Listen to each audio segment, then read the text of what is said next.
Eu te saúdo com a paz do Senhor. Elias se consertou antes de orar para pedir que o Senhor respondesse com fogo? E o que é confissão positiva?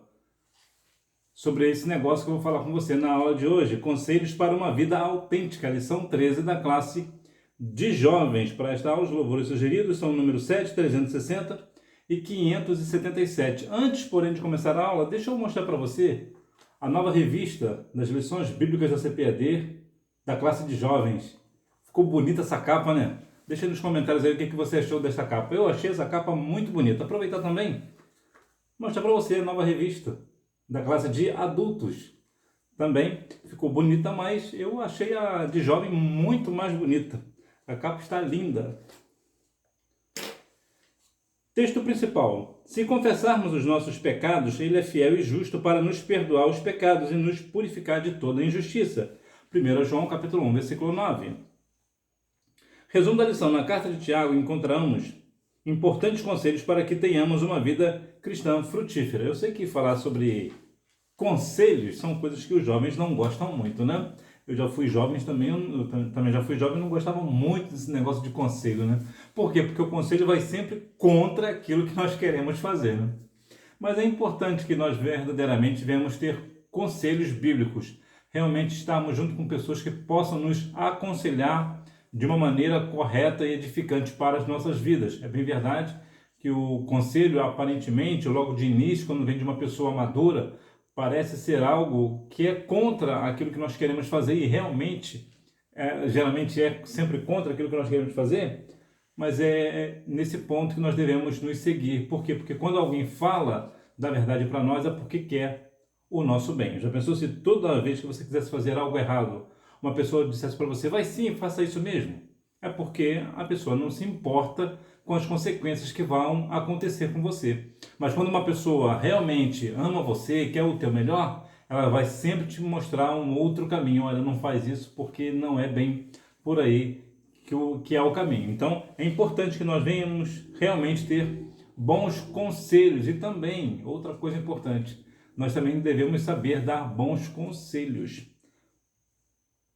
Introdução. Vamos concluir nosso estudo abordando 3 pontos relevantes para a vida cristã frutífera: a importância da oração, o poder da confissão e a restauração em Deus.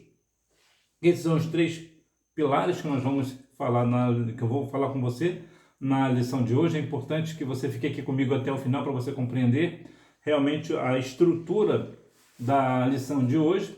Também aproveitar para se inscrever aqui no canal e fique aqui comigo até o final. Se você gostar, você deixa um like. Se você não gostar, eu faço questão que você deixe o seu dislike aqui. A importância da oração. A oração. Tiago deixa claro que a oração é uma resposta adequada para todas as situações da vida, sejam de aflição, sejam alegria ou doença. Se você está bem, você ora ao Senhor, você busca Deus em oração. Se as coisas não andam lá muito bem, você também da mesma maneira. Se você está doente, você também ora ao Senhor. Ou seja, em qualquer circunstância, nós devemos sempre orar ao Senhor. Nós vemos, por exemplo, o exemplo de Daniel, né, que orava sempre, vivia uma vida de oração. 1 Tessalonicenses 5,17 nos diz que orai sem cessar. Então nós devemos sempre estar orando. Certa vez um evangelista foi perguntado se ele conseguia orar 10 minutos. Ele falou o seguinte: eu não sei se eu consigo orar 10 minutos, só sei que eu não consigo ficar 10 minutos sem orar. Então nós devemos ter realmente esse compromisso de estar sempre orando e buscando a presença do Senhor, independente das nossas circunstâncias. 1 Crônicas, capítulo 4, versículo 10, nos dá um norte, né, que fala ali sobre Jabes, que Jabes orou ao Senhor e foi atendido. Eu gosto muito dessa questão da oração de Jabes, porque é uma oração extremamente curta. Só coube no versículo 10. Ele não precisou de falar tantas e tantas coisas, né? Buscar ao Senhor. Por quê? Porque ele teve fé. É importante notarmos uma questão sobre a oração. A primeira coisa que você precisa saber sobre a oração é quando você for orar, você precisa crer que o Senhor vai te ouvir. Você precisa crer no Senhor, ainda que Ele não te responda, ainda que Ele não te dê a resposta que você quer. Mas você precisa crer que Ele está te ouvindo. Agora, há pessoas que realmente oram de um momento assim muito prolongado. Eu tenho um amigo que hoje é pastor, ele faz orações extremamente longas, de 2, 3, 4 horas seguidas. É um homem de oração. Então veja que há pessoas que são assim. Agora, não é porque você talvez não consiga orar 2 horas, 3 horas, que Deus não vai atender você. Veja, por exemplo, o caso de Jabes. Ele orou, a sua oração coube no versículo 10 e Deus atendeu a sua oração. Ou seja, não é porque você faz longas orações que será ouvido. Muitas vezes você será ouvido, até nas pequenas orações você também será ouvido. Por exemplo, o caso de Jonas também, né? Ele orou ao Senhor no ventre do peixe e também foi ouvido, e o Senhor respondeu ao peixe para que o peixe vomitasse Jonas na praia. Então veja que, independente do tempo de oração, se é 1 minuto ou se é 1 hora, é importante que você ore ao Senhor e o busque de todo o seu coração, com toda a sua fé, que o Senhor está com você, porque certamente Ele irá te ouvir. Lá em 1 Samuel, capítulo 2, também vai falar sobre Ana. Eu gosto muito dessa questão de Samuel e eu sempre falo, sempre a mesma coisa. Ana é o personagem principal do livro para mim. Porque Ana, ela teve uma questão de orar, buscou a Deus e Deus deu a ela Samuel. E depois de Samuel, as coisas vão se abrir de uma forma extraordinária. Portanto, se não houvesse a oração de Ana, não existiria Samuel. Então eu vejo muita importância para mim, tanto ali na questão dos livros de Samuel, para mim o mais importante, o personagem principal para mim é Ana. Algumas pessoas falam que é o próprio Samuel, outros falam de Davi, mas eu ainda consigo ver que a Ana, a oração, por causa da oração de Ana. Então veja que a oração, ela pode mudar toda uma história, toda uma circunstância, todo um quadro. Quando você ora ao Senhor de todo o seu coração, o Senhor pode mudar todo o quadro das circunstâncias, fazer tudo prosperar para a glória do seu nome e para a alegria do teu coração. Então veja que é importante nós vivermos uma vida de oração. Há pessoas, né, certamente você já deve ter orado. Eu vou falar para você, contar para você algo. Eu não vou deixar detalhes, não vou falar em detalhes, mas certa vez eu estava conversando com uma pessoa, essa pessoa estava numa situação muito difícil, muito difícil. E eu orei ao Senhor e o Senhor respondeu na mesma hora. Só que o Senhor não respondeu para mim, respondeu para ela. E por que eu sei que Deus respondeu na mesma hora? Porque assim que eu acabei de orar, eu liguei para a pessoa e ela falou exatamente a oração que eu fiz por ela, o propósito que eu fiz para ela. Então, sim, e ela mora num estado e eu moro em um outro estado, ou seja, o Deus é um Deus de perto e também é um Deus de longe. Então, independente das circunstâncias, o Senhor sempre faz valer o seu poder. Então, quando você chega na presença do Senhor de todo o seu coração, ainda que você esteja em pecado, mas quando você abre o seu coração para o Senhor, o negócio muda de figura. Oração da fé. Toda oração deve ser feita com fé, crendo no poder de Deus, seja para curar, para libertar, perdoar e etc. Na sua igreja tem um momento da oração, né? A oração da fé. Na minha igreja tem a oração da fé e na sua tem. Geralmente, as pessoas fazem essa oração em 2 momentos. Ou às 8 horas da noite, que geralmente é o padrão, acho que me parece que no Brasil inteiro, ou depois que acaba o culto, termina a pregação, eles entregam, o mensageiro entrega a oportunidade, então o pastor chama para fazer a oração da fé, ou o próprio pregador faz a oração da fé. Mas isso vai de igreja para igreja. Mas o importante é, na sua igreja tem oração da fé? Deixa aí nos comentários. Então veja aqui, quando eu vou orar ao Senhor, eu preciso crer. Não é se eu oro 1 hora ou 1 minuto. O importante é que eu tenha fé. Eu preciso ter fé no Senhor. Por quê? Porque sem fé é impossível agradar a Deus. Então essa minha oração, ela pode ser para curar. Então se eu quero uma cura para alguém, eu também, certa vez eu fui orar para uma pessoa de um outro estado também, e Deus também deu vitória, e também era para uma cura, né? Era uma cura de uma doença pesada, né? Que foi para o câncer, e Deus também o curou. Então veja que a oração da fé, ela move o coração de Deus, move o poder de Deus. Então a oração pode ser para curar, para libertar pessoas que realmente estão oprimidas pelas forças das trevas. Então, quando você ora, você precisa crer que o Senhor vai libertar aquela pessoa, e o Senhor certamente libertará. Também, ó, quando você, para a questão de perdoar, existe uma questão sobre o perdão, sobre a orar pelo perdão, que tem uma questão que é importante eu falar para você. Há pessoas que, quando eu digo cristão, o cristão, a pessoa cristã, ela pecou em alguma coisa. Então ela começa a orar, pedindo perdão ao Senhor, e ela nunca se sente perdoada por aquilo. Aí o Senhor não me perdoou. Então ela ora hoje, ora amanhã. Eu tive uma professora de escola bíblica dominical de quando eu era criança, e ela ficou com isso por muitos anos, com esse negócio de que eu tenho que orar, e ela orava, mas ela não se sentia perdoada. Talvez pode ser o seu caso também, né? De repente você pecou em alguma coisa, né? De repente foi até um pecado grave, né? Ou não, independente, mas você está aí se martirizando porque você acha que você ora ao Senhor e o Senhor não te responde, o Senhor não te perdoa. Quando você comete um pecado, quando eu cometo um pecado, por pior que seja, e eu confesso ao Senhor e peço perdão a Deus de todo o meu coração, e eu tenho fé que o Senhor vai me perdoar, Ele me perdoará, porque eu estou confessando de todo o coração. Se eu oro somente por palavras, somente para aparecer, o Senhor sabe que aquela minha oração não está vindo do meu coração. Então, nesse caso, Deus não perdoará. Por quê? Porque Ele sabe que são apenas palavras vãs, não vêm do fundo do coração. Então, quando você ora ao Senhor, você precisa ter fé que verdadeiramente o Senhor te perdoou. E o Senhor grandioso é em perdoar, como nos diz Isaías 55:6. Então, o Senhor ele tem prazer em perdoar. Então, não pense você que o Senhor não te perdoou, que o Senhor esqueceu de você. Não, o Senhor, ele realmente ele quer te perdoar, ele te perdoará. Isaías 55:7. Deixa o ímpio o seu caminho e o homem maligno os seus pensamentos. Converta ao Senhor, que se compadecerá dele, e torne para o nosso Deus, pois grandioso é em perdoar. Isaías 55:7. Eu falei o 6, né, mas é o 7. Então o Senhor ele tem sempre prazer em perdoar. Oração pelo próximo. A oração em favor do próximo promove a comunhão, revela amor e nos leva a experimentarmos a presença de Deus de maneira mais poderosa. Aí eu quero te fazer uma pergunta para você. Você ora pelo seu professor ou por sua professora de escola bíblica dominical? É difícil, né? É muito difícil as pessoas orarem pelos professores da EBD.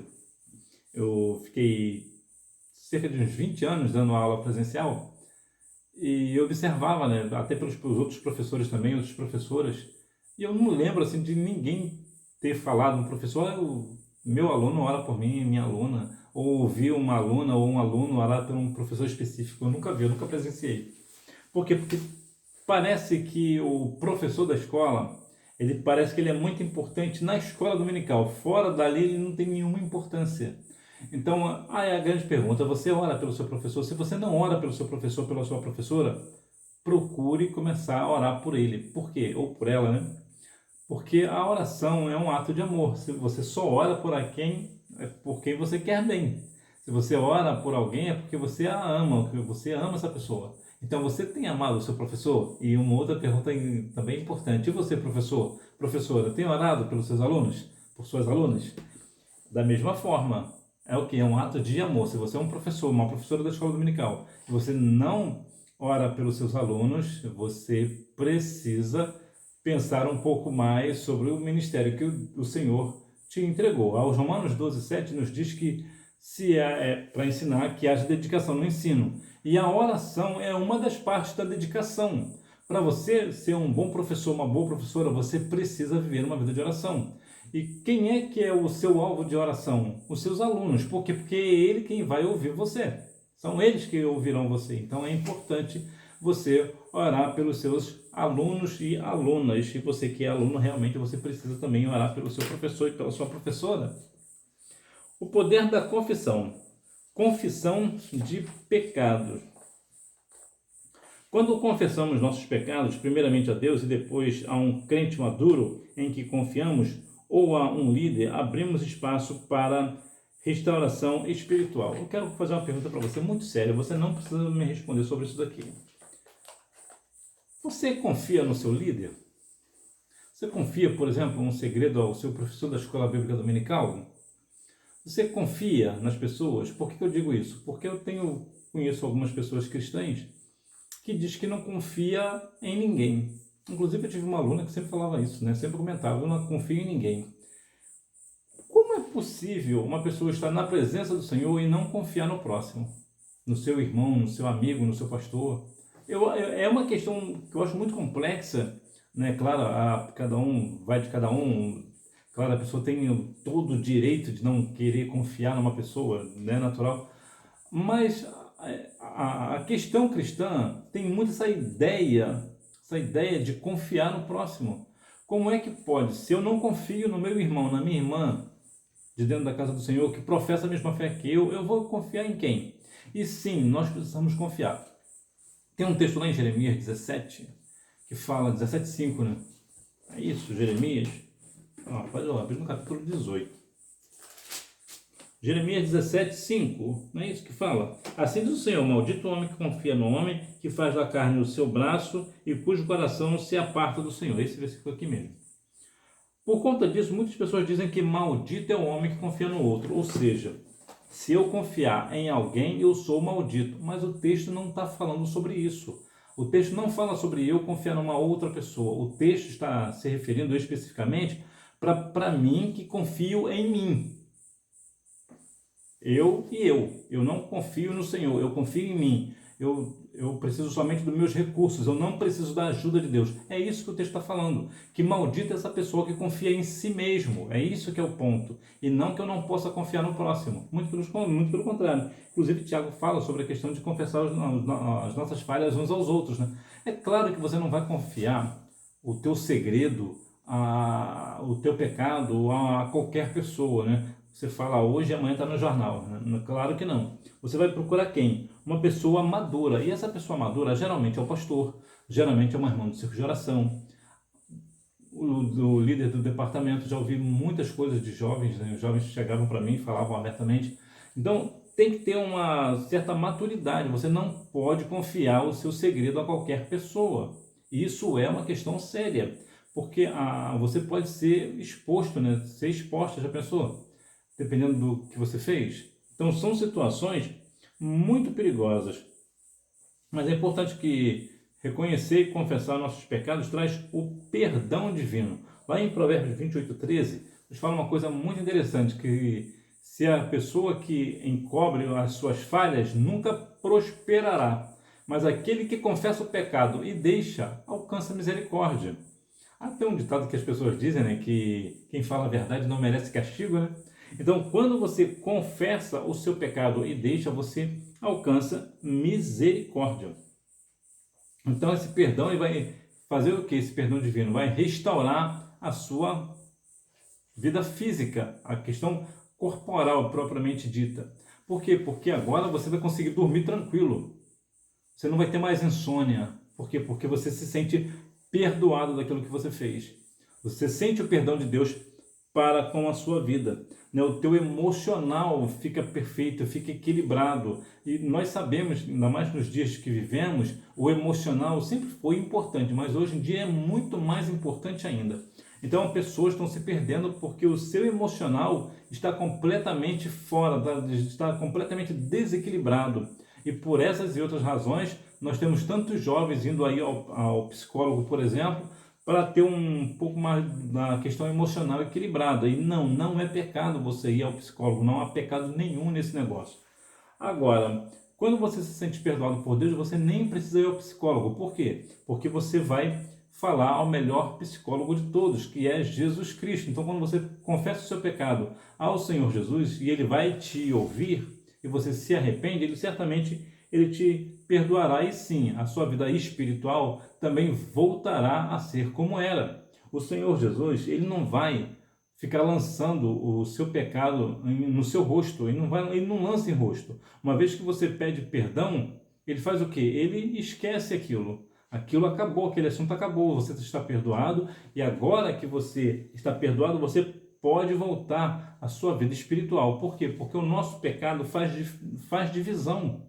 Quando nós estamos em pecado, a tendência é o quê? Nós nos afastarmos do Senhor. Portanto, sinta-se perdoado no nome de Jesus. Confesse o seu pecado ao Senhor e Ele te perdoará. E se você precisar de desabafar com alguém, procure aí o seu pastor, o seu professor da escola dominical, ou a irmã do seu geração, ou um outro jovem, né, que também pode ser que há jovens também que são muito maduros, né? Eu conheço muitos jovens que têm muita maturidade.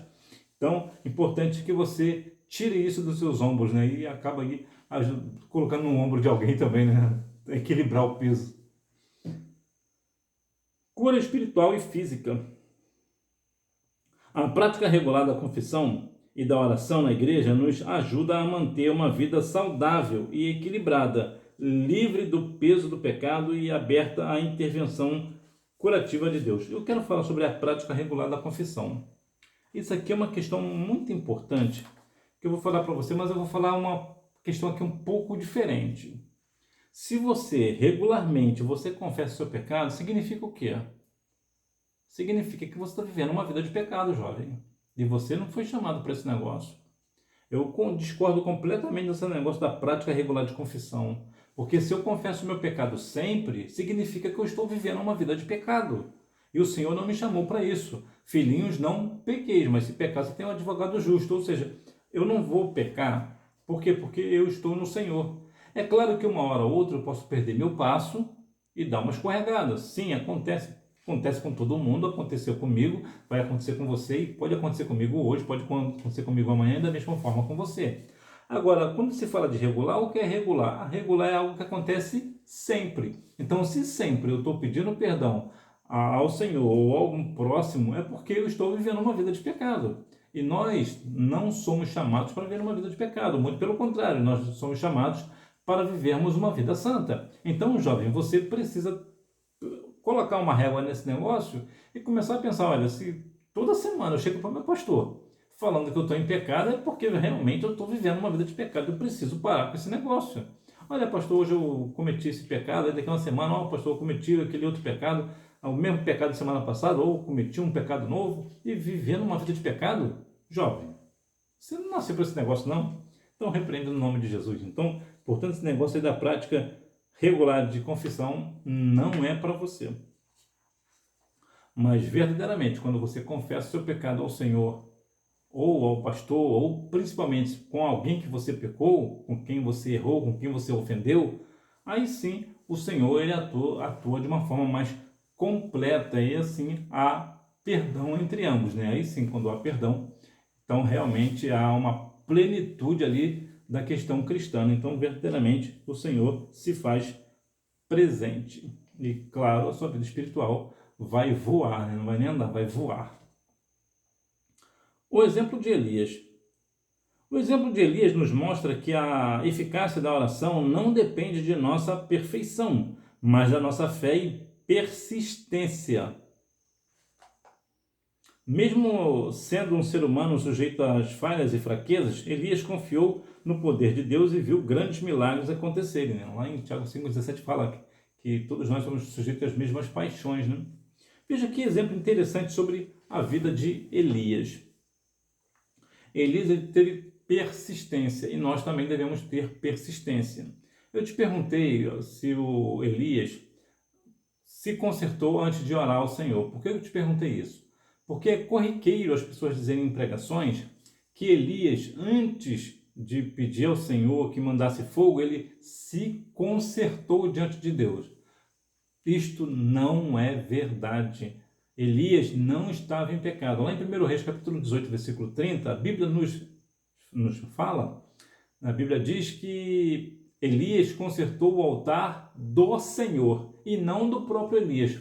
Qual é a diferença? A diferença é, se Elias consertou o seu altar, significa que ele estava em pecado. Mas se ele consertou o altar do Senhor, que estava quebrado, significa que ele colocou alguma coisa que estava fora do lugar e ele colocou no lugar. Por exemplo, vou dar um exemplo aqui bem prático.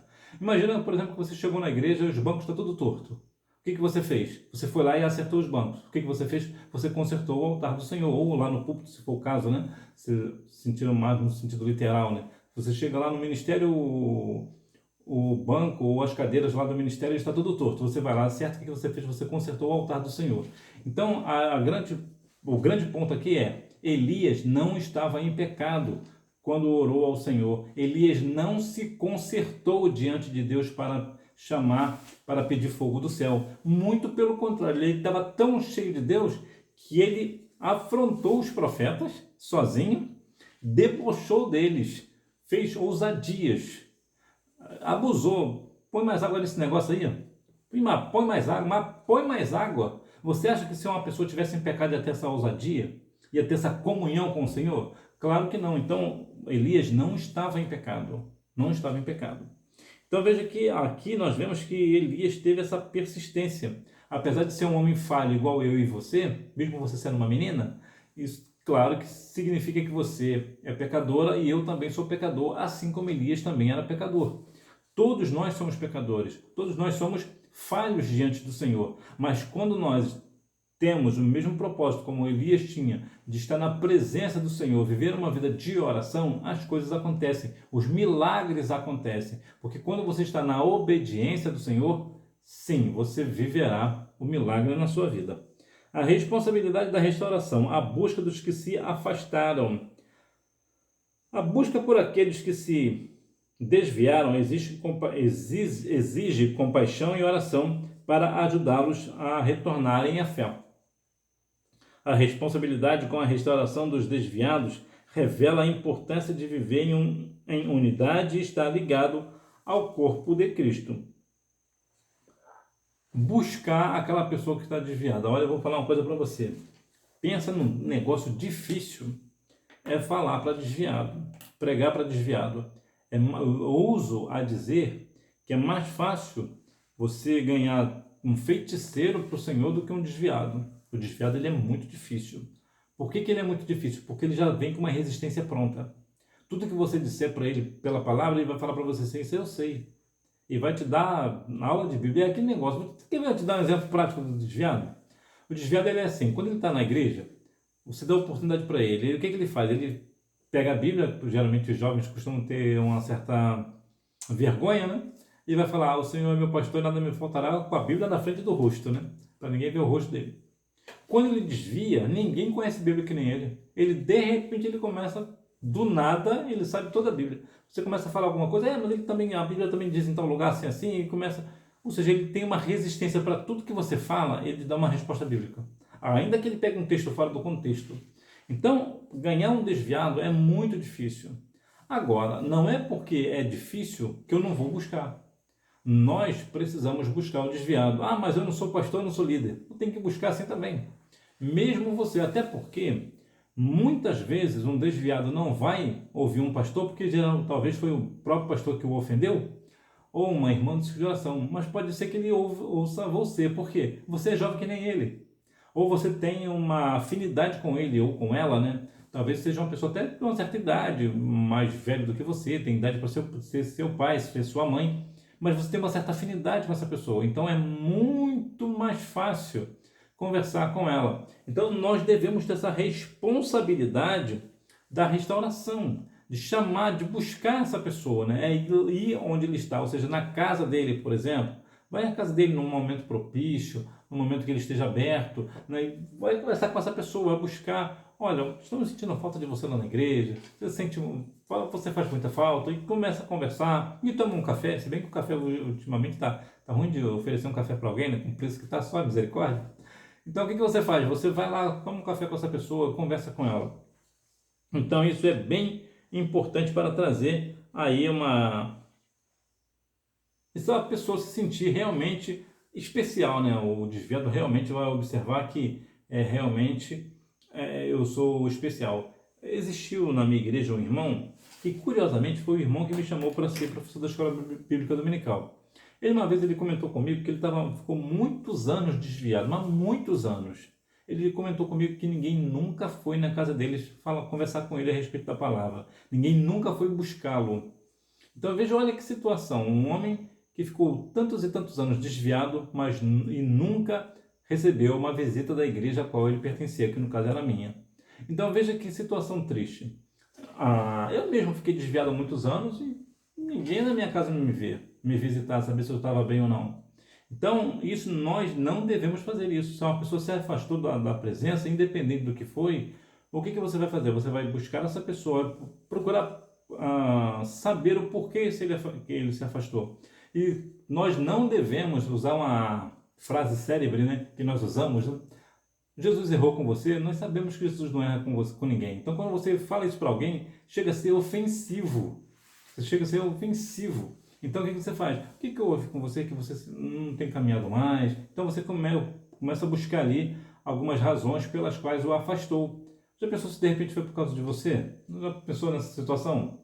Então, isso é uma questão bem delicada. A restauração dos que se desviaram. Buscar e ajudar alguém que, por algum motivo, se afastou da comunhão é uma ação que tem implicações eternas. A responsabilidade de buscar e restaurar os desviados é de todos os membros da igreja e não somente dos pastores e líderes. Bom, tem a questão da busca, é buscar a pessoa. Uma outra questão é ajudar na restauração. E restauração realmente é muito difícil. Eu costumo dizer muito, numa construção, é mais fácil você construir do que reconstruir. Porque reconstruir, quando você vai construir um terreno, o terreno está limpo. Limpo que eu digo assim, você não precisa tirar nenhum concreto dali, não precisa tirar nenhum entulho dali, ele está limpo. O máximo que talvez você precise fazer é capinar o terreno, né? No máximo. Mas agora imagina que você tem uma casa enorme naquele terreno, agora você tem que derrubar a casa e reconstruir, fazer tudo de novo. Dá muito mais trabalho. Então, restaurar requer prática, tempo e paciência. Precisamos ter paciência. Então, restaurar uma pessoa, a pessoa está desviada e geralmente quando uma pessoa vai para o mundo, geralmente ela vai e fica bem pior do que ela era. Então, você trazer ela de volta para a igreja, convidá-la para vir à igreja, e ela aceita a Cristo como Salvador, ela volta para Jesus, e agora você precisa ajudar na restauração dessa pessoa, é algo que é bem difícil, é bem trabalhoso. Mas não é porque é bem difícil e trabalhoso que eu e você não vai fazer. Nós devemos fazer este negócio porque é o nosso trabalho. A responsabilidade da igreja. Fazer parte da igreja, do corpo de Cristo, nos permite crescer juntos na fé, compartilhar nossas lutas e vitórias e apoiar uns aos outros em nossa jornada espiritual. Fazer parte da igreja não é somente você ir para a escola bíblica dominical e cantar no grupo de jovens à noite. Não é só isso. Tem outras questões envolvidas. Uma delas, por exemplo, é crescer junto na fé. Quando você cresce na fé juntamente com seus irmãos, você começa a observar que a pessoa cresceu. Hoje eu estava num culto de ação de graça de uma irmã, e eu observando o testemunho dela, que por mim estava lá até agora.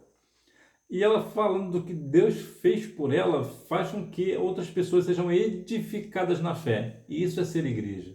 Isso é fazer parte da igreja. Isso é crescer na questão espiritual, né? Permitir que outras pessoas cresçam juntos na fé. Porque quando você, por exemplo, dá um testemunho de fé de algo que aconteceu com você, você edifica outras pessoas, porque as pessoas pensam, olha, essa pessoa fez isso e isso, aconteceu isso e isso, mas Deus deu vitória a ela. Se deu para ela, pode dar para mim também. Então isso edifica pessoas. Então é importante que nós venhamos ter esse compromisso também de crescer juntos na fé, compartilhar nossas lutas e vitórias. Essa irmã compartilhou as lutas que ela tinha, situações difíceis, mas também compartilhou conosco as suas vitórias. Ou seja, não é porque você é cristão, é uma pessoa cristã, que você não vai ter luta. Sim, você terá lutas e não serão poucas, mas Deus te dará vitória se você persistir em oração, persistir em buscar a presença do Senhor, observar que verdadeiramente você tem uma vida autêntica diante de Deus, você tem uma responsabilidade na igreja. E qual é essa grande responsabilidade? É compartilhar suas lutas, suas vitórias, apoiar uns aos outros, né? Já viu que às vezes um cristão, em vez de apoiar o outro, acaba colocando outra pessoa para baixo, né? Só a misericórdia. Essa irmã mesmo hoje no culto da oração de graça, ela estava comentando que uma própria pessoa da igreja falou algo para ela, que duvidava que Deus fizesse aquilo com ela, e ela foi para o joelho e Deus deu vitória. Então imagina, uma própria pessoa de dentro acaba muitas vezes nos dando uma palavra ruim, né? uma palavra que desmotiva a pessoa. Mas o que Jesus falou? O inimigo do homem vem da própria casa. E aqui nós podemos usar ele tanto no sentido literal, né, de família mesmo, e também no sentido espiritual, que é muitas vezes nós vamos achar mais apoio nas pessoas de fora do que nas pessoas de dentro. E nós devemos ter maturidade para esse negócio também. Conclusão. A oração em todas as circunstâncias, a confissão sincera e a responsabilidade de restaurar os desviados são pilares essenciais para uma fé viva e genuína. Então, o que nós temos que fazer? Viver uma vida em oração em todas as circunstâncias. Se eu estou bem, eu estou orando. Se eu estou mal, eu estou orando. Se eu estou na prova, eu estou orando. Se eu estou no deserto, eu estou orando. Mas se eu estou na bonança, eu também estou orando. Isso aqui é a nossa vivência, é o que nós devemos vivenciar.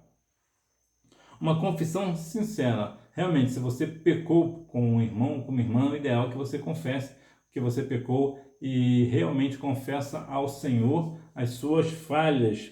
Nós devemos ter sempre essa questão também, a responsabilidade de restaurar os desviados. Você também precisa estar lá junto para ajudar os desviados, para que eles venham buscar a presença do Senhor e volte para os caminhos santos do Senhor.